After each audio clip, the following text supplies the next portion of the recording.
Breaking news కాకినాడలో TDP ముఖ్య నాయకులు కార్యకర్తలతో నిర్వహించిన ప్రజా దర్బార్ ప్రజా వేదికలో సంచలన వ్యాఖ్యలు చేశారు పిఠాపురం మాజీ ఎమ్మెల్యే ఎస్వీఎస్ఎన్ వర్మ. టీడీపీకి 2047 ప్రణాళిక కావాలని అన్నారు. పార్టీ సారథిగా మంత్రి లోకేష్ ను నియమించేలా సీఎం చంద్రబాబు నిర్ణయం తీసుకోవాలని కోరారు. లోకేష్ చేపట్టిన యువగలం పాదయాత్ర వల్లే పార్టీ అధికారంలోకి వచ్చిందని వర్మ హాట్ కామెంట్స్ చేశారు.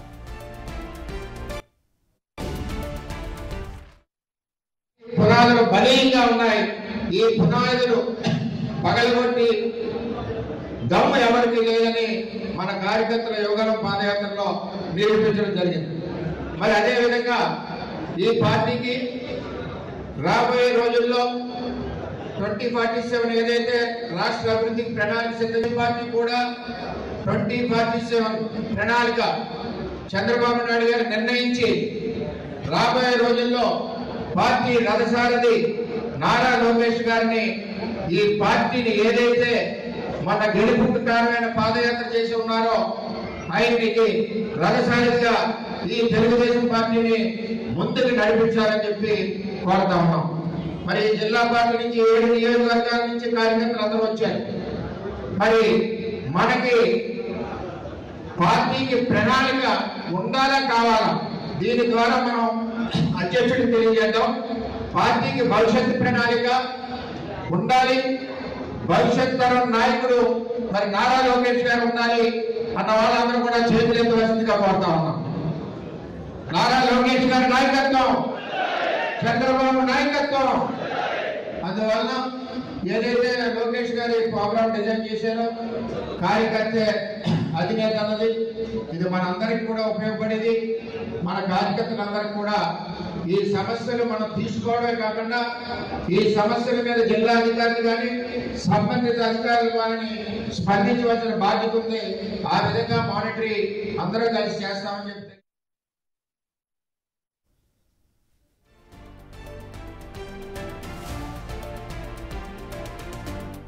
రెటిక ప్రజా దర్బార్ ప్రజా వేదికలో సంచలన వ్యాఖ్యలు చేశారు పిఠాపురం మాజీ ఎమ్మెల్యే ఎస్వీఎస్ఎన్ వర్మ. వర్మ ఈ కామెంట్స్ చేయడానికి గల కారణాలేంటి? పూర్తి డీటెయిల్స్ మా ప్రతినిధి రాజు లైవ్ లో అందిస్తారు. రాజు, వర్మ ఈ కామెంట్స్ చేయడానికి గల కారణాలేంటి? ఇప్పుడు పిఠాపురం వేదికగానే అటు టీడీపీ జనసేన 2 పార్టీలకు సంబంధించినటువంటి రాజకీయమైన వైరం కొనసాగుతుంది. రాష్ట్ర వ్యాప్తంగా అన్ని చోట్ల కూడా వైసీపీకి టీడీపీకి మధ్యన కొంత రాజకీయ వైరం ఉంటే ఇటు కూటమి పార్టీలో ప్రధానమైనటువంటి పార్టీలుగా ఉన్నటువంటి టీడీపీ జనసేన పార్టీల మధ్య ఒక వైరానికి పిఠాపురం వేదిక అవుతున్నటువంటి ఇది కనిపిస్తుంది. ముఖ్యంగా చూస్తే ఉమ్మడి తూర్పుగోదావరి జిల్లాలోనే 2024 ఎన్నికల కోసం అటు టీడీపీ జనసేనలు చంద్రబాబు జైల్లో ఉన్నటువంటి సమయంలో పొత్తుపడిచింది. అప్పటి నుంచి కూడా టీడీపీ జనసేన 2 పార్టీలు చాలా అంటే ఒక ప్లాన్ ప్రకారం ముందడుగు వేసినటువంటి పరిస్థితి అయితే ఉంది. ముఖ్యంగా నారా లోకేష్ పాదయాత్ర కూడా చంద్రబాబు అరెస్ట్ తర్వాత అక్కడ నిలుపుదల చేసినటువంటిది మనం చూసాం. చంద్రబాబు అరెస్ట్ అయిన వెంటనే నారా లోకేష్ కూడా పాదయాత్ర ఆపడం, తర్వాత కంటిన్యూ చేసి పాదయాత్ర ముగిసింది. అయితే ఈ ఎన్నికల్లో పొత్తులో భాగంగా అటు పిఠాపురం నియోజకవర్గాన్ని పవన్ కళ్యాణ్కి, జనసేన అధ్యక్షుడు పవన్ కళ్యాణ్కి కేటాయించడం, ఆ తర్వాత వర్మకి సీట్ లేకపోవడంతో ఇక్కడ రాజకీయ వైరానికి ప్రధానమైనటువంటి కారణంగా చెప్పుకోవచ్చు. మనకు తెలిసిందే అటు సీటు కేటాయించినటువంటి నేపథ్యంలో పిఠాపురం మాజీ ఎమ్మెల్యేగా ఉన్నటువంటి వర్మ అనుచరులంతా కూడా టీడీపీ కార్యాలయంలో జెండాలను, పార్టీకి సంబంధించిన ఫర్నిచర్ అన్నింటినీ తగలబెట్టి చంద్రబాబుని రకరకాలుగా బూతులు కూడా తిట్టినటువంటిది చూసాం. అయితే అప్పటి నుంచి కూడా రోజుకొక సంచలనమైనటువంటి కామెంటు మా పిఠాపురం మాజీ ఎమ్మెల్యే వర్మ చేస్తూ ఉన్నారు. గతంలో కూడా చూసాం, కూటమి ప్రభుత్వం ఏర్పడిన తర్వాత పిఠాపురం నుంచి గెలిచినటువంటి పవన్ కళ్యాణ్ డిప్యూటీ సీఎం హోదాలో వివిధ శాఖలకు మంత్రిగా నియమించబడ్డాడు. అయితే నారా లోకేష్ని డిప్యూటీ సీఎం చేయాలి అనే వాదన అటు రాయలసీమలో వచ్చిన తర్వాత దాన్ని మొట్టమొదటి బలపరుస్తూ నారా లోకేష్ని కూడా డిప్యూటీ సీఎం చేయాలి, ఆ పదవికి ఇవ్వాలని ఇస్తే తప్పేంటి అని పిఠాపురం వర్మ ఒక కామెంట్ చేసినటువంటిది అయితే ఉంది. దీంతో అదొక సంచలనంగా మారినటువంటిది, ఒక హాట్ టాపిక్గా మారినటువంటి పరిస్థితి అయితే ఉంది. అయితే వర్మ చేస్తున్న చేస్తున్నటువంటి ఈ కామెంట్స్ అన్ని కూడా సంచలనం కోసమా, రెగ్యులర్గా ట్రెండింగ్లో ఉండడం కోసమా, కారణం ఏదో తెలియదు. కానీ ఇప్పుడు అటు టీడీపీకి ఒక విధంగా చెప్పాలంటే తలనొప్పిగా మారినటువంటి పరిస్థితి అయితే ఉంది. ముఖ్యంగా చూస్తే అటు ఆ జనసేన పార్టీ ఆవిర్భావ సభలో కూడా 4 దశాబ్దాల ఆ చరిత్ర ఉన్నటువంటి టీడీపీ పార్టీని కూడా మనం నిలబెట్టగలిగామని అటు పవన్ కళ్యాణ్ వ్యాఖ్యలు చేసినటువంటిది చూసాం. తర్వాత అటు పిఠాపురంలో గెలిపించింది జనసేన పార్టీ నాయకులు, కార్యకర్తలు, పవన్ కళ్యాణ్ తప్ప మరెవరు కాదు, టీడీపీకి సంబంధం లేదంటూ నాగబాబు కూడా కామెంట్ చేసినటువంటిది చూసాం.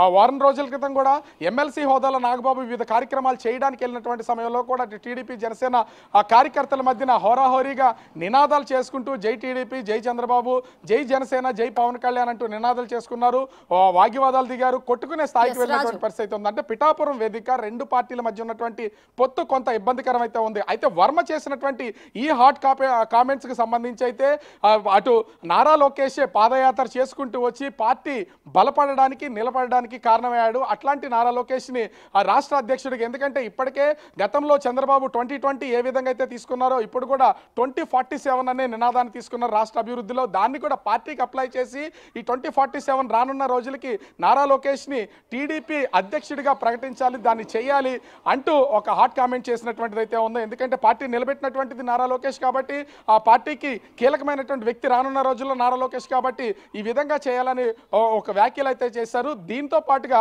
నారా లోకేష్ పార్టీ బాధ్యతలు చేపట్టడానికి ఇప్పటికి చంద్రబాబు నిర్ణయం తీసుకోవడం ఒక్కటే కాదు, చంద్రబాబు తీసుకునే ఈ నిర్ణయాన్ని 7 నియోజకవర్గాలు అంటే కాకినాడ జిల్లాకు సంబంధించినటువంటి 7 ఎమ్మెల్యే నియోజకవర్గాలకు సంబంధించినటువంటి పార్టీ నాయకులు, కార్యకర్తలు, కీలకమైనటువంటి వ్యక్తులందరూ కూడా వచ్చారు. మీరందరూ తీర్మానం చేసి ఇది చంద్రబాబుకు పంపించాలనే ఒక నిర్ణయానికి కూడా వర్మ వచ్చినటువంటి పరిస్థితి అయితే ఉంది. అయితే ఇప్పటి వరకు అటు ఎస్వీఎస్ వర్మకి సంబంధించి ఏ విధమైనటువంటి పదవి, అటు నామినేటెడ్ పదవి కానీ, ఎమ్మెల్సీ పదవి కానీ, రాజ్యసభ కానీ ఏదీ లేదు, పదవి ఇస్తారని చెప్తున్నారు. కానీ పిఠాపురం నియోజకవర్గంలో ముఖ్యంగా అటు పవన్ కళ్యాణ్ డిప్యూటీ సీఎంగా, ఎమ్మెల్యేగా ఉన్నారు. వర్మకి ఎమ్మెల్సీ ఇచ్చినా ఇతర పదవి ఏదైనా ఇచ్చినా కూడా ఖచ్చితంగా అక్కడ ప్రోటోకాల్ అంశం అనేది తెర మీదకి వస్తూ ఉంటుంది. కాబట్టి చంద్రబాబు కొంత ఆలోచించి వర్మని కొంచెం పక్కగా పెడుతున్నట్టు ఉంది. కాకపోతే పార్టీలో తనకి ఇంపార్టెన్స్ తగ్గిపోతుంది అని భావించినటువంటి వర్మ రోజు రోజుకి కూడా కొత్తగా కామెంట్స్ చేస్తూ అటు ఇప్పుడు లోకేష్ ని తెర మీదకి తీసుకొస్తున్నటువంటిది అయితే ఉంది. గతంలో మనం చూసాం నారా లోకేష్ డిప్యూటీ సీఎం కావాలని ఏ విధంగా అయితే చెప్పారో ఇప్పుడు కూడా పార్టీకి సంబంధించి పార్టీ పగ్గాలు నారా లోకేష్ కి అప్పగించాలి అనేది. ఎందుకంటే ఇక చంద్రబాబు కూడా ముఖ్యమంత్రిగా పూర్తి స్థాయి కార్యకలాపాల్లో ఉంటున్నారు. మరోపక్క అదే స్థాయిలో పవన్ కళ్యాణ్కి ఇంపార్టెన్స్ ఇస్తున్నటువంటిది మనం చూస్తూనే ఉన్నాం. ఈ నేపథ్యంలో ఇంకా అటు వర్మ తన రాజకీయ జీవితం పిఠాపురంలో ఇంకా కొనసాగదు అని భావిస్తున్నటువంటి నేపథ్యంలో ఇప్పుడు పార్టీకి రానున్న రోజుల్లో బాధ్యతలు స్వీకరించి పార్టీని నడిపించగలిగే సామర్థ్యం, సత్తా ఉన్నటువంటి నారా లోకేష్ ని హైలైట్ చేస్తూ ఇప్పుడైతే వ్యాఖ్యలు చేసినటువంటి పరిస్థితి ఉంది.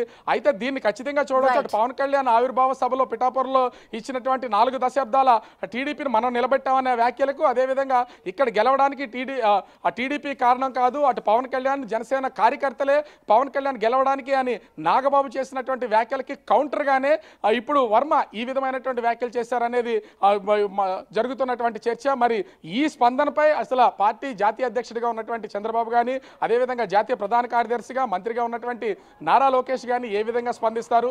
ప్రతి చిన్న విషయాన్ని కూడా చాలా కులంకషంగా వివరిస్తూ హాట్ కామెంట్స్ చేసే నాగబాబు, ఎమ్మెల్సీ నాగబాబు మరి జనసేన పార్టీ నుంచి ఏ విధమైనటువంటి కౌంటర్ ఇస్తారనేది మాత్రం వేచి చూడాలి. ఓవరాల్గా చూస్తే వర్మ చేస్తున్నటువంటి ఒక్కొక్క కామెంట్కి కూడా పూర్తిగా ఒక విధంగా అటు టీడీపీని, ఇటు జనసేనని ఇబ్బందులకు గురి చేస్తున్నటువంటి పరిస్థితి కనిపిస్తూ ఉంది. Rekha. Right, thank you Raju, thanks for the live details.